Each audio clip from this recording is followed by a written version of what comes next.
भिक्षा मागायला गेल्यानंतर भीक मागताना एकाच्या घरी गेल्यावर तिथल्या माणसाला भीक वाढली नाही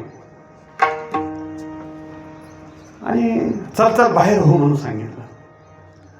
मग त्यानं गपचीप परत जावं ना. तो म्हणायला लागला बरोबर राहू दे तुझं राहिलं म्हणजे काय झालं, सगळं गाव पडलंय मला बी कोण म्हणते तुझ्या दारात पुन्हा कधीच येणार नाही. हे काय अभिमान आहे का नाही? हा सुद्धा भिकाऱ्याचा अभिमान आहे. विठाला विठाला विठाला विठाला विठाला विठाला विठाला विठाला. ज्याच्याकडे काहीतरी चांगलं असतं त्याचा त्याला अभिमान येतो. असं संसारामध्ये हमेशा आढळत येतं. कुण्याही माणसाकडे बघा, एखाद्याकडे एखादा चांगला गुण असला की ती माणूस सदा तैटच राहतं बघा, मकाच्या कांदळासारखं ढिलं अंग सुडीतच नाही. का तर त्याच्याकडे काहीतरी चांगलं असतं म्हणून. मग चांगलं असण्यामध्ये काही लोकांच्याकडे खूप मोठी विद्वत्ता असते. काही लोकांच्याकडे खूप मोठी विद्वत्ता असते, ज्ञान असतं त्यांच्याकडे. आणि अशी ज्ञानी माणसं इतरांच्याकडे बघितलं की ह्याला माझे इतकं काय कळतंय, मला त्याच्याहून जास्त कळतंय असं वाटतं आणि त्याचा अहंकार त्याला येतो. बरं, त्याला त्याचा अहंकार येतो.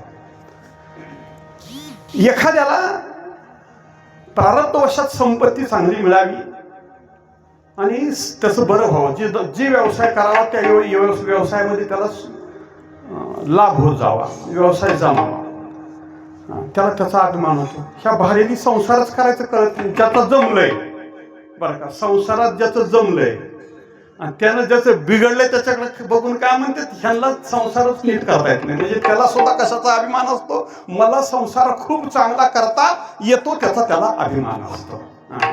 संसारामध्ये अशी माणसं असतात.